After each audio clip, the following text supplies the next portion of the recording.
Olá, tudo bem? Estamos aqui para um novo episódio do nosso podcast.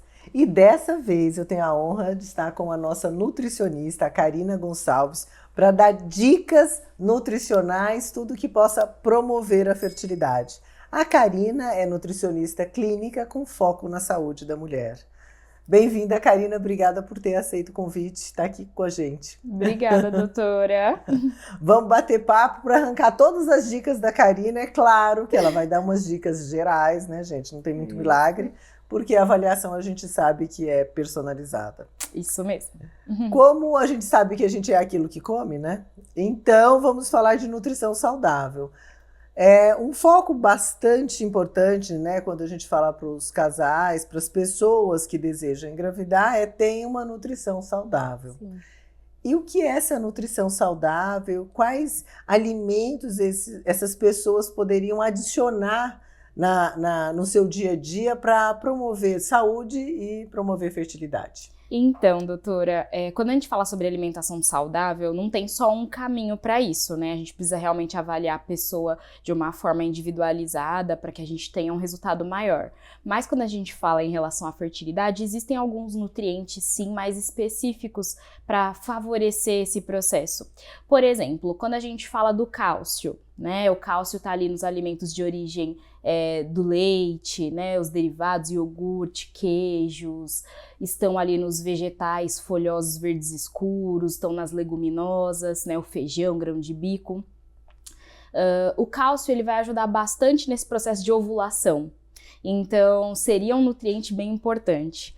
Outro nutriente importante, se a gente fosse pensar, seria o selênio, que estão nas castanhas, nas sementes, né, nos vegetais em geral. Castanha do Pará e castanha de caju? Castanha do Pará, principalmente, né? Ah, tá. Uma castanha, no máximo duas, já tem a quantidade de selênio necessária para o dia que a gente necessita. E no que esse nutriente ajudaria? Como o selênio é um antioxidante, né, que ajuda diretamente nesse processo de eliminação de metais pesados, então arsênico, mercúrio, cádmio. Quando a gente tem essa redução desses metais pesados, isso também tem um índice de ajudar na fertilidade, porque mais metais pesados disponíveis no corpo teria uma relação prejudicial para o processo de fertilidade. E para tudo, na verdade. Para tudo. Querendo ou não, mais radicais livres no nosso corpo, né? Maior o processo inflamatório e mais dificuldade para N reações químicas realmente no nosso organismo. Um outro nutriente importante também seria o zinco. Onde está o zinco, né? Que é um mineral. Nas carnes, frango, peixe, carne bovina, nos ovos. Vegetais também são ricos em zinco. As castanhas também. As castanhas em geral possuem zinco. E o zinco, ele ajuda no processo de espermatogênese. Então, não só na maturação do esperma, no processo de ovulação, né, no processo de produção hormonal. Então, um organismo mais rico em zinco também é um organismo mais biodisponível em relação à testosterona. Então, ter uma alimentação saudável, que nem eu falei aqui, né? Carnes, ovos, castanhas, sementes, leguminosas, vegetais verdes escuros, que tem todos esses nutrientes, seriam muito benéficos para esse processo. E você acha que com todos esses elementos, a gente conseguiria numa nutrição saudável ou a gente precisa também dos suplementos? É uma boa pergunta. Os suplementos, eles são necessários na alimentação de uma pessoa quando o médico ou nutricionista identifica uma possível falta, né, via alimentar. Então, quando a gente tem um paciente que ele não se alimenta de uma forma adequada, seja porque não tem tempo de se alimentar direito, seja porque não sabe como fazer isso. Ou não gosta também. Não gosta, é verdade. Então, essa pessoa vai apresentar algumas deficiências. O suplemento, que pode ser proteico, pode ser de vitaminas minerais, pode ser de outras origens, ele se faz necessário na conduta nutricional, com certeza. Tá, então eventualmente não é mandatório, mas eventualmente pode suplementar de acordo com cada um. De acordo com cada um, mas são muito usuais, né, na nossa prática clínica, são bem-vindos, inclusive. Tá. E em relação, a gente sempre fala do sobrepeso, né, da obesidade, do impacto isso da nossa vida em geral. E esse excesso, na verdade, de tecido adiposo tem produção de estrogênio fraco, que é a estrona, que interfere tanto na espermatogênese, quanto interfere na proliferação do endométrio, que é o que reveste o útero, que eu falo que é o colchãozinho onde o embrião vai se implantar. Então, a gente precisa moderar, né? Então, quando o índice de massa corpórea é mais adequado, né? Você que avalia o que é adequado ou não. E a gente sabe que a gente vai promover uma ovulação mais saudável e, sem dúvida alguma, a gente também melhora a qualidade espermática. Então, em casais que a gente faz o acompanhamento e aí a gente não tem um resultado desejado e eles topam a mudança de hábito de vida, é incrível como a gente enxerga nos embriões, que é o resultado do óvulo e do espermatozoide, o resultado dessa mudança. E como que a gente pode, considerando primeiro do projeto de gravidez, né, uma primeira avaliação nutricional antes de efetivamente engravidar, né? Como é que seria essa abordagem? Não se tem um período claro para começar uma abordagem nutricional, né, para um casal. É o nascimento, né? É isso. Mas não se tem um período exato para a gente delimitar, assim, quanto tempo antes que a pessoa, né, que o casal quer engravidar, para a gente começar a cuidar da alimentação. O ideal, se a gente fosse pensar num período, seria de 6 meses a 1 ano antes Quando ainda estivesse usando a contracepção, na verdade, né? Exatamente. Porque antes de começar a tentar. Exato. Mas também por conta desse ambiente favorável do corpo ter menor quantidade de gordura. Então a gente consegue, com 1 ano antes, 6 meses antes, fazer com que essa paciente coma melhor, né? Então se preocupe com os alimentos que ela vai ingerir, com a quantidade, se preocupa com os nutrientes a serem incluídos ali naquela alimentação para gerar um ambiente mais anti-inflamatório. Então tudo isso vai ser benéfico porque a paciente vai ter um acompanhamento, né, a médio prazo de qualidade. E para engordar é fácil, né? Para perder peso. Olha, é uma luta, né? E tem a questão, você falou assim, ai não, mas minha família inteira. Eu falei assim, tem o gene da obesidade, gente, Tem. mas o que define mesmo são os nossos hábitos, É né? isso mesmo, a gente consegue driblar a nossa genética com certeza, tanto pro bem quanto pro mal, né? Mas é muito fácil a gente se alimentar saudável. Eu brinco que o contato entre nutrição, né, e o paciente é muito a questão chave e fechadura. Quando você acha um profissional que consegue entender seu estilo de vida, sua rotina e consegue incluir ali os alimentos que você consegue consumir também, né? Não adianta eu querer que você consuma almeirão e você odeia almeirão. Então, é muito isso. É quando o paciente encontra o profissional adequado para ele, as coisas fluem.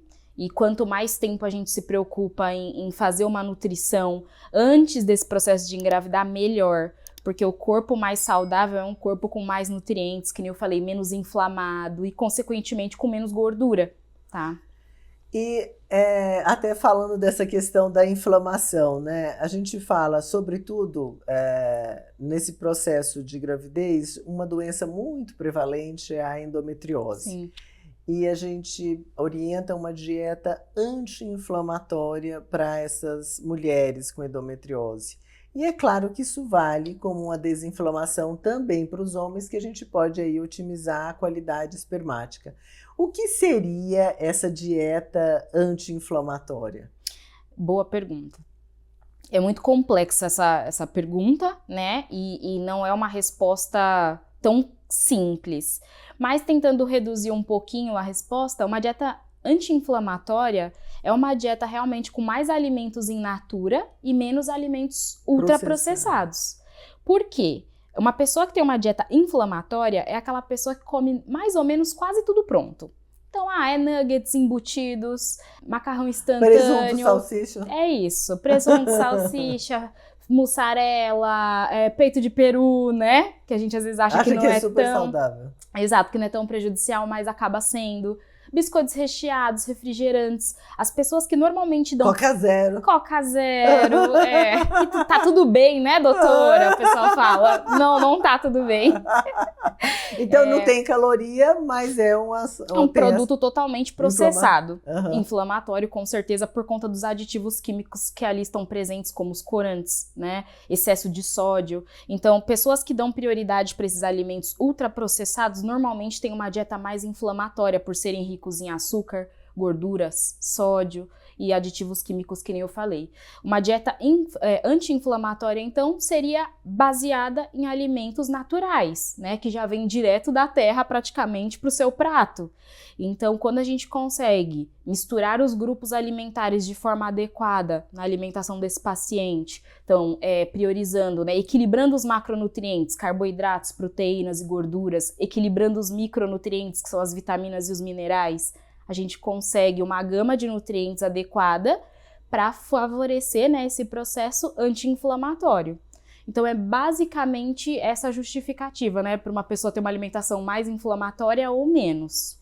Só se tá tudo pronto, tá muito fácil, gente, não. É exatamente isso, Durou muito tempo. É isso, durou muito tempo na prateleira, você já sabe que vai ser mais inflamatório do que anti-inflamatório, com certeza. E uma coisa que a gente pode comentar em relação à bebida alcoólica. O quanto o hábito de beber, a gente tem aquela coisa social, né? Tem gente que faz social todo dia também, né? Não pode. Então, como é que seria em relação à bebida alcoólica e estar mais saudável? Assim, se alguém, tudo bem, pode não beber, mas se for eventual, assim, quanto que a gente, por exemplo, faria que é um hábito comum de tomar vinho? O quanto que a gente pode? Seria toda semana, uma vez por mês? Tem, assim, uma quantidade? Eu gosto dessas perguntas polêmicas, né, doutora?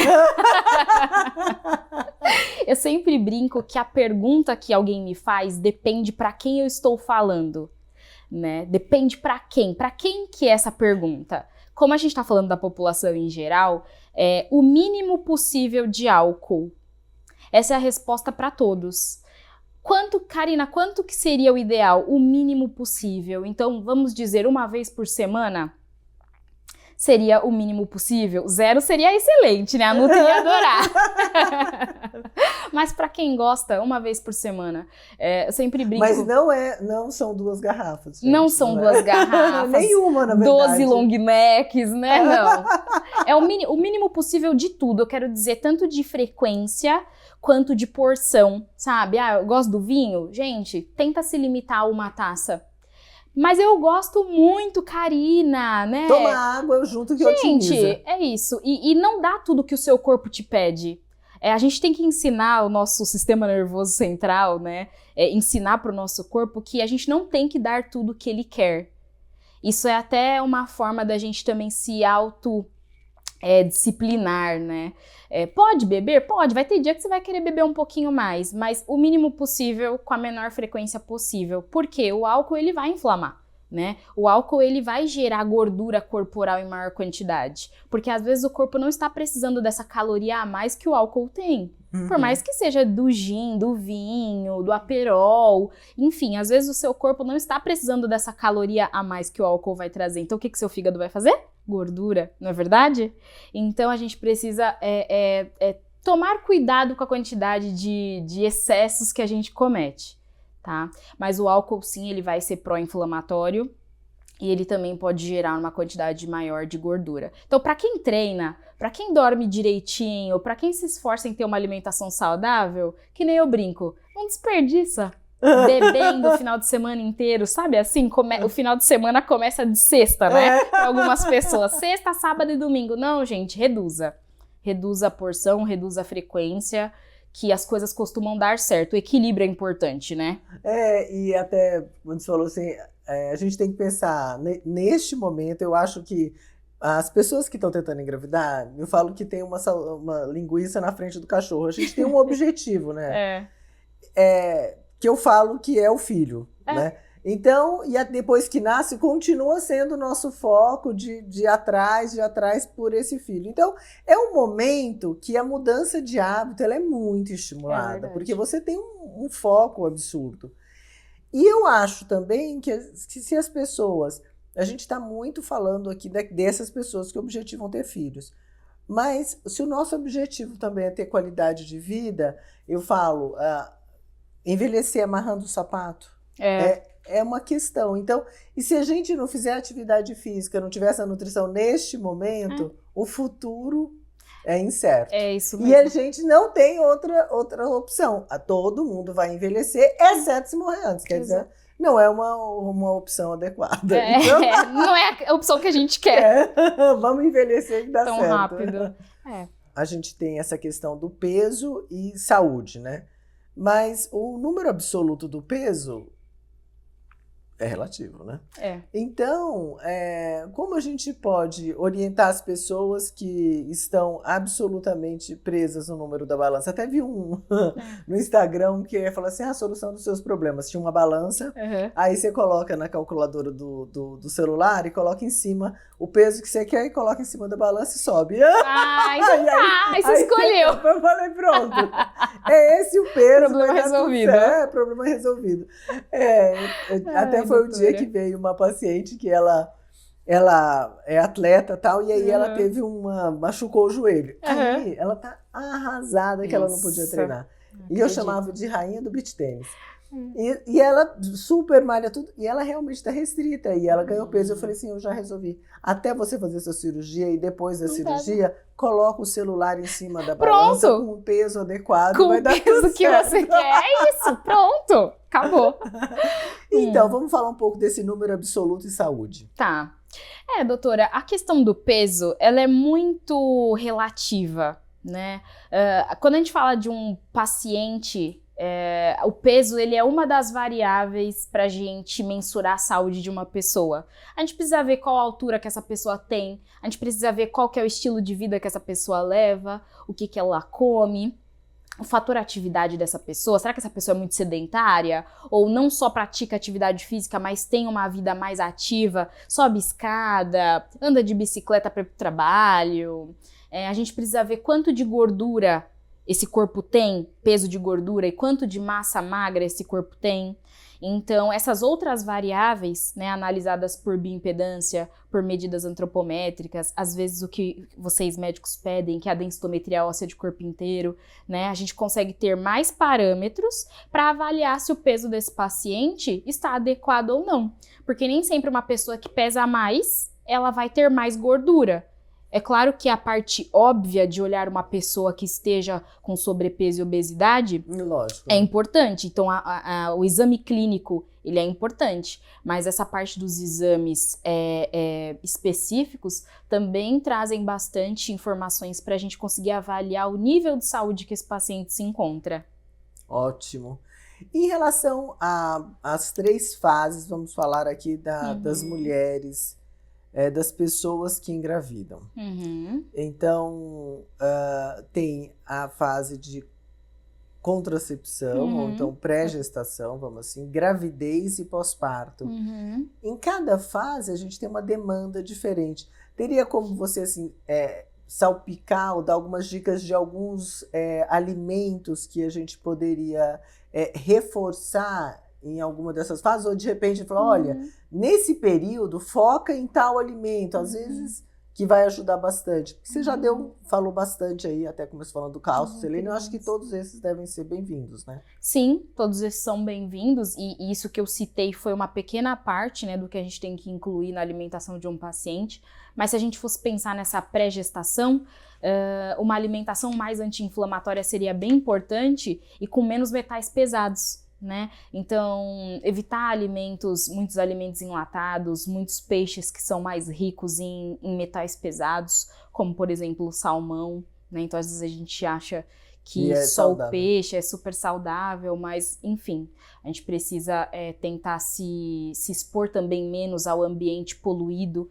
É claro que saímos na rua ali, temos um ambiente poluído, isso é inevitável, mas também conseguimos minimizar essas questões, né? Então, nessa fase de pré-gestação, o importante seria ter um consumo menor de ultraprocessados que vão ser ricos em sódio, ricos em açúcar, ricos em gordura, ricos em metais pesados, para que a gente tenha um corpo mais, ou melhor, menos inflamado, tá? Nesse período de pré-gestação. E equilibrar os macronutrientes, que nem eu falei, os micronutrientes, né? As proteínas, gorduras, carboidratos, vitaminas, minerais.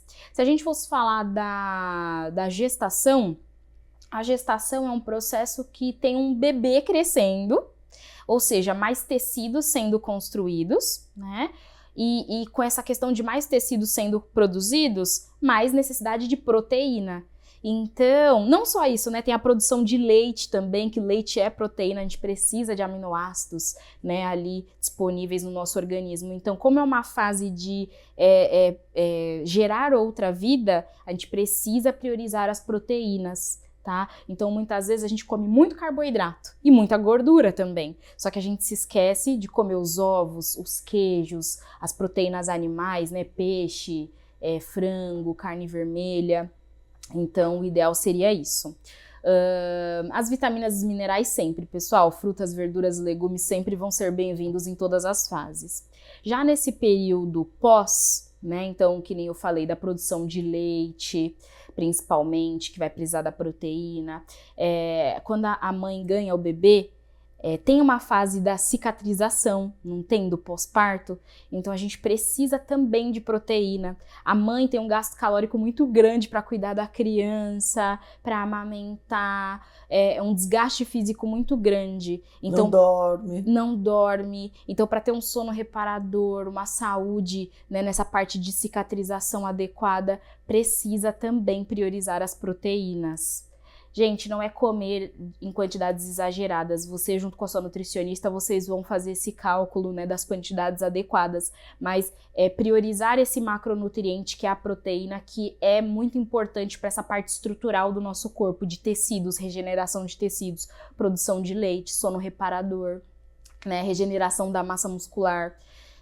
E priorizar as vitaminas e minerais, mais uma vez falando, frutas, legumes, verduras, as castanhas, os cereais integrais, porque eles vão ser distribuídos, né? Eles vão ser ricos em vitaminas e minerais completos para que seu metabolismo funcione de uma melhor forma. Ótimo. E falando então desses elementos, tem sempre é frequente a gente prescrever nessa primeira avaliação de pessoas que desejam ter filhos sobre os antioxidantes. E eu acho que você já citou assim, toda essa dieta anti-inflamatória, ou essa questão da gente pegar o menos processado, seria também uma dieta antioxidante, certo? Sim. E qual que seria o papel desse? O que esse antioxidante vai fazer no nosso corpo que ele vai viabilizar a saúde? Sim, os antioxidantes, né, primeiramente, eles são as vitaminas, minerais e os compostos bioativos que a gente adquire por meio da alimentação. Então, olha aí a importância, né? A gente sempre fala muito sobre antioxidantes, sobre pele, sobre saúde. Gente, vitaminas, minerais presentes nos alimentos, in natura, principalmente.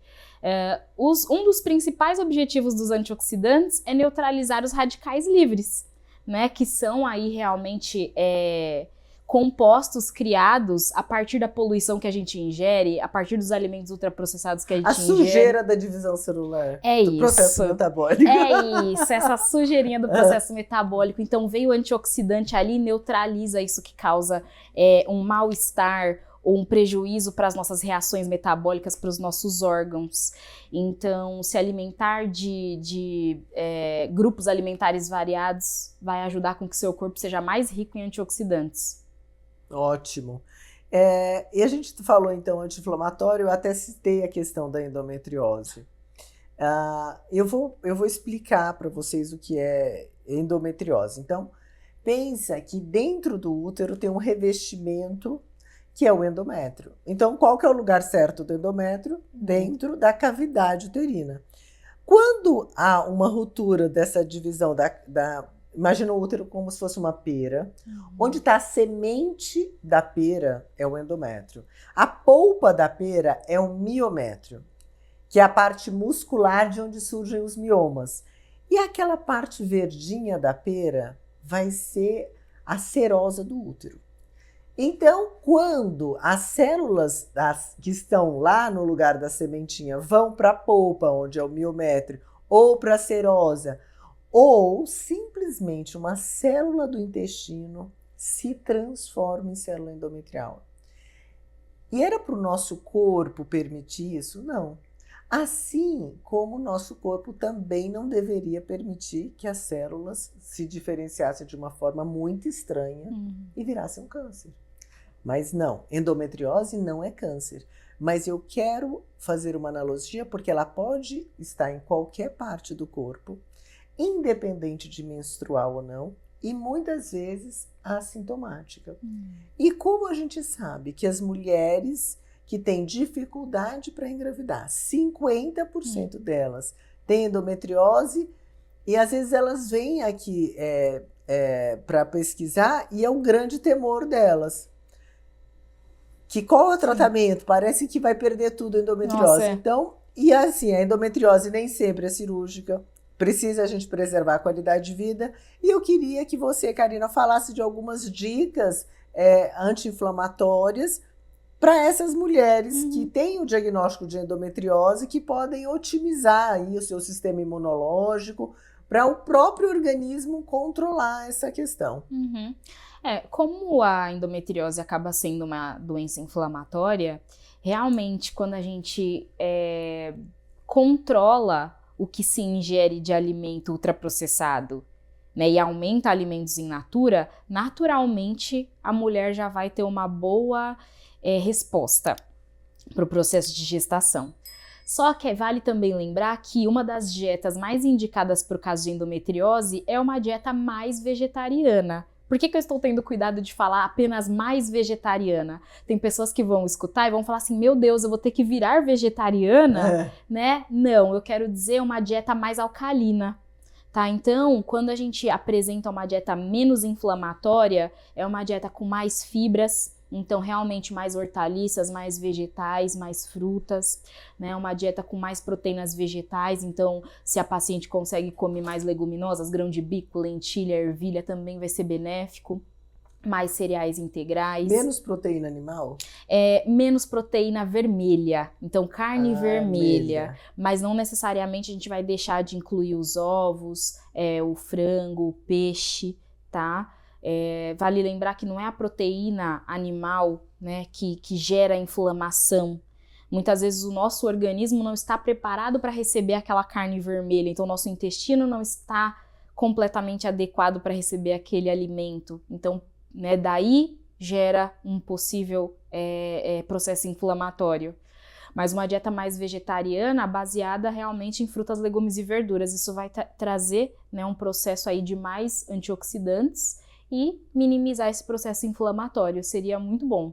Ótimo, então a gente, é equilíbrio, né, gente? Equilíbrio. Porque também não pode ficar, eu acho que tem que, a gente tem que excluir e incluir, para a gente não ficar também com essa dieta super restritiva, que também não é bem-vinda. E outra, desculpa te cortar, doutora, uma outra coisa também, quando a gente tem uma dieta mais rica em ultraprocessados, o que a gente come muito? Farináceos. Ah, isso! Então, o problema não é o glúten em si, o problema é a gente, que nem eu sempre brinco. Gente, o problema não é a lactose e o glúten, o problema somos nós, que comemos muito, comemos em excesso. Então, quando a gente tira um pouco desses alimentos ultraprocessados, pessoal, bolo, biscoito, pão, que a gente só come isso se deixar, né? Tem uma grande melhora também na endometriose. Mas, mais uma vez falando, não é por simplesmente falar, vou tirar o glúten, é porque a gente melhora a qualidade da alimentação, né? E reduz ultraprocessados, que gera esse resultado adequado. É o movimento, né? Do ir e vir, que eu acho que é isso que vale. Porque as pessoas às vezes ficam querendo fazer essa dieta. Não, então eu vou fazer isso. Mas não, a gente tem que manter, né? Porque não adianta, se fizer uma coisa muito restritiva, não vai manter. Não dá pra manter. E eu nem tenho esse perfil, né? Você me conhece bem, né, doutora? Eu sou prova. E uma coisa que vocês precisam ficar, assim, tranquilos, é que a Karina não vai, ela fala desses elementos todos, mas ela sempre questiona, né, o que você gosta, o que você não gosta. E porque muitas vezes a gente fala que era uma avaliação nutricional, acho que eu vou sair de lá só com 3 castanhas no Pará. Eu adoro isso. Gente, que nem a gente brinca, né, doutora? Nem eu como 3 castanhas. Eu não vou passar para vocês. 3 castanhas só, gente, ninguém vai passar fome, né? Eu acho que nesse tempo que eu atendo, eu desenvolvi essa característica de entender o que o meu paciente quer. E gente, eu não vou passar 3 castanhas, exceto se você gostar de consumir 3 castanhas e se sentir bem assim, tá? Mas a Nutri que vos fala não come 3 castanhas. Ufa, tá vendo, gente? Ó. Ai, ai. E agora eu queria que você desse algumas dicas, se tiver algumas considerações, porque eu acho que basicamente a gente falou de bastante nutriente, né, que pode influenciar, que a gente pode promover saúde, promover fertilidade, e o objetivo é promover vida, né, e uma vida mais saudável. Então, essa mudança de hábito, olha que privilégio, né, ter essa assistência neste momento do desejo de um filho. E se você continuar assim, você vai ter um envelhecimento. Eu não falo envelhecimento, eu falo desenvolvimento da sabedoria. É isso, ótimo. Isso, ok. Vamos desenvolver sabedoria com menos colágeno, mas com mais nutrientes, gente. É isso, com certeza. Quais as suas dicas para quem está escutando a gente, que são as pessoas que desejam ter um filho? Tá. Gente, pensando em alimentação saudável, o básico que a gente não faz é tomar água. Se a gente quer que o nosso fígado funcione direitinho, comendo adequadamente os nutrientes que a gente precisa, nosso fígado precisa de uma ajudinha para eliminar as toxinas geradas aí por todo esse processo metabólico, né, das reações. Então, pessoal, tome bastante água, tá? E pensando nos antioxidantes, que nem a gente conversou, né, tem vários que eu não falei, a vitamina C, né, tem a quercetina da maçã, da cebola, tem o licopeno do tomate, tem vários antioxidantes que eu não falei, mas uma forma de você se hidratar e consumir antioxidantes é fazendo aquela água aromatizada, natural, não é pra comprar aquelas prontas, tá? Mas você espremer um limãozinho na água, ou colocar as fatias, né, do limão, as rodelinhas do limão, da laranja, colocar um cravo ou uma canela em pau, colocar um anis estrelado, ou tem pessoas que gostam de fatiar o pepino, colocar frutas vermelhas. Eu brinco, doutora, que isso é colocar valor agregado na água. Por quê? Tem pessoas que não tomam água, enchem garrafas e garrafas e deixam lá o dia inteiro. Só que quando você gasta dinheiro colocando um nutriente nessa água, você acaba tomando. Principalmente se for anis estrelado, que é mais caro, né? E aí você já junta o útil ao agradável, né? Tem pessoas que não gostam do sabor da água. Isso é impactante para algumas pessoas ouvirem, mas é verdade. Tem pessoas que não gostam do sabor. Então, quando a gente aromatiza de forma natural, a gente consegue nutrientes saudáveis, né? E a hidratação que o nosso corpo precisa. Perfeito, eu acho ótima essa dica, porque tem muito assim, ó, ou do sabor da água ou da falta de sabor, né? Ou da falta de sabor, é verdade. Ok, é isso. É isso. E é um hábito, né? E depois que você começa a beber, seu corpo pede, né? Justamente. E aí você não consegue. E aí até a gente, né, que gosta de doce e tudo, depois que a gente restringe um pouco, o que for muito doce não desce. É isso. Nosso paladar ele vai se adaptando, né, a essa condição de mais água, menos açúcar, menos sal, mais sal. A gente se adapta. Então, pra gente ver que não dê tudo que seu corpo pede. A água sim, tá, pessoal? Mas do resto, essas vontadezinhas, não ceda a todas, né? Traga essa questão de disciplina para o seu corpo, que eu acho que é bem importante. E a vida é uma grande viagem e a gente vai embarcar nela de qualquer jeito, né? A gente nasceu, né? Que bom. E a gente já viu aqui nesse processo que nascer não é fácil, né? Então vamos fazer jus ao nosso nascimento, à nossa vida, cuidar de tudo isso. Muito bom. E tem uma analogia da Ana Cláudia Quintana que fala sobre o processo de desenvolvimento da sabedoria, que é o envelhecimento. Então, nessa viagem, todos estamos no trem. O destino você não sabe qual é, né? Você tem que estar preparado. Se você for esquiar de biquíni, não vai dar certo. E nem se você for com roupa de neve para a praia. Então a gente tem que preparar a nossa roupagem, porque a gente vai embarcar nessa história que é a vida.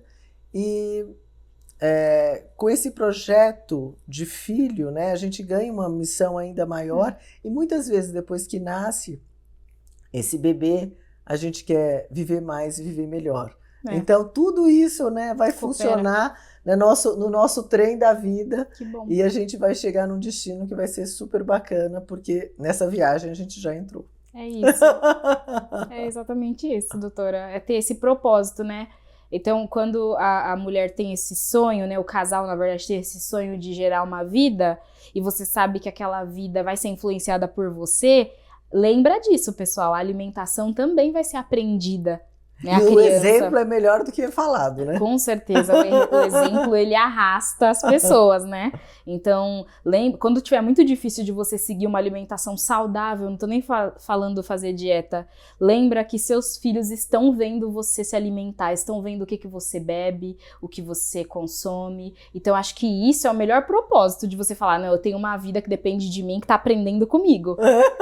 Pronto. E cola, gente, copia e cola tudo que você faz.